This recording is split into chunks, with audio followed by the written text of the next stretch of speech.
I'm curious to see what you'll think of this. So when I started doing all this work on attachment, Andre, you remember, you guys were pushing me to talk about the core pieces in the attachment styles, and I said no. I refused to talk about attachment styles for the first year, and I would say you're either an attached person or a detached person, because I did not want people picking up the styles and saying, this is my sign, I'm an Aries, and therefore everyone has to deal with it, and it will never change. I firmly believe that attachment is the foundation of everything, but it's not the core. It's not the definitive at the end of the day of who you are, but it is a piece you do need to lock in so you can really cultivate who you are, is my expression. I think it can also change. And it must change. Like, I don't think that a person's going to go from being anxious avoidant to anxious insecure, like to switch the polarity across that spectrum. But when I was a younger man, I was definitely more avoidant than I am today. I'm probably right on the cusp of avoidant and secure. And I think that I was able to heal some of the attachment wounding that I experienced when I was a young person through all kinds of different experiences. But it's certainly possible to change that, to influence that. It's not easy to do. It'll take some years to reprogram that, but it's certainly possible. And what I also noticed over the course of that time is that the types of women that I was organically attracted to shifted as a consequence of my healing. Yes. Now I'm excited to get into this because the research shows, and research is not perfect, but the research indicates that among the boomers, they had attachment issues of about 35% insecure and about 65% secure. Around millennials, Gen X, Gen Y, the research indicates maybe about 50-50.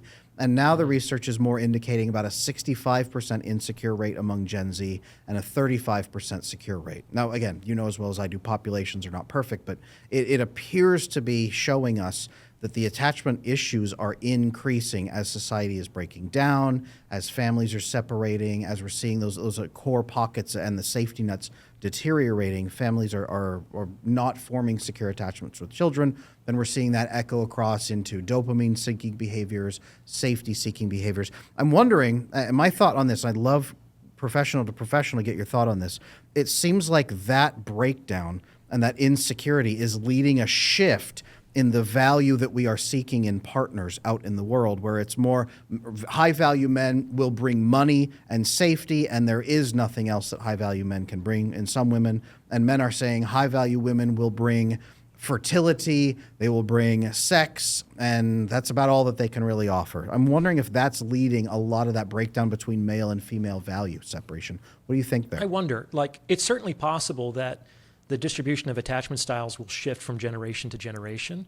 I mean, one could plausibly make the argument that, in communist Romania, there were a lot more disorganized, attached children because there were so many of them growing up in orphanages because of the various laws and incentives in place. So that makes sense to me. What is less clear to me is how we define insecure attachment. Like some people, I'm not saying that this is you, Adam, but I think that some people use the outcome or relationship status as a means to diagnose a person's attachment style. Like if you're a certain age and you're not married or you're not in a relationship, that must mean that you have a fear of commitment, or you must be somehow anxiously or avoidantly attached. Otherwise, you would be in a long-term relationship by now. And that's certainly possible, but I think it's also possible that there are other reasons why people are partnering up at lower rates that may not have to do with attachment styles. And that has to do with, let's say, the value proposition associated with marriage and long-term relationships. Even securely attached people might decide that something is a greater cost or expense than the likely benefit that they hope to receive. And securely attached people, the way I've been able to differentiate it is they are the ones who are the most clear about transactions. They're the ones who are able to have the straightforward conversation about transactional value. They are also the ones, though, who are likely to count emotional content, character content, virtue into that transactional piece, because they're not just focused on raw survival or appeasing. They don't keep that level of secrecy. They're not approval seeking. They don't downgrade their value. They don't overinflate their value. They're just able to be very clear and direct, and then have those clear transactions. Versus maybe an avoidant person would overinflate their sense of safety and they may not have any sense at all of the value that someone could bring emotionally to the relationship because they haven't experienced that intimacy component, versus an anxious person who is not likely to share any of their expectations up front. They're going to ambush the other person by paying them endlessly, and then the bill comes due. That's what I have seen. I'm fully in agreement with this. What are your thoughts there, Andre, on that? You look skeptical.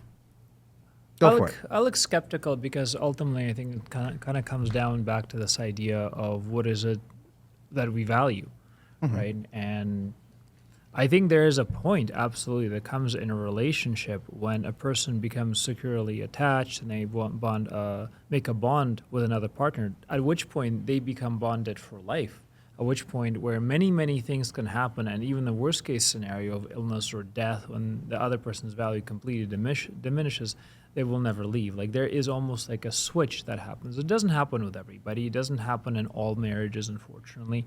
And that's why they have so many stories about people finding, their soulmates and all of that. Now, I know you really don't like that term. No, soulmates. I hate the term really hate soulmates. it. You really go Makes off my skin on it. crawl. Why?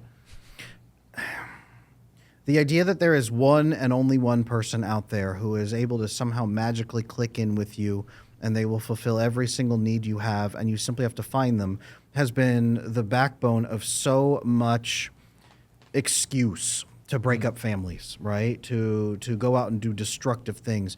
And it isn't as amazing that the people who use the term soulmate typically find the new soulmate every 5 Rather or 6 soon. months, right? Yeah. They find themselves in bed with that person every so often, and only by jumping into bed as fast as humanly possible can they determine that that person was their soulmate. And isn't it funny they have 8 or 10 different soulmates in the course of a decade? Well, they justify that as them seeking for their soulmate and people disappointing them time and time again. Ultimately, I think these are all just components of a system that people will need to create for themselves based on a number of different components. I think value, your value, the value of your partner absolutely needs to be part of a vetting criteria. Your attachment, anxious attachment if you're on the spectrum, or avoidant attachment if you're on that spectrum, they all have to become part of your consideration, but ultimately it's going to be the life that you want to live and the story you want to tell yourself that you have to keep in mind. And you have to project that forward far enough to say, am I going to be making mistakes now that are going to lead me astray? You also need some things that are constant in your life, and that are absolutes and they're principles, in my opinion. So, for example, if you truly value marriage and you say, well, I'm going to consider this to be as a lifelong commitment, then you kind of have to treat it, I think, as a lifelong commitment. Otherwise, you're going to be passing on the experience. If you like this clip, I know you're going to enjoy the full episode. You can watch it right here.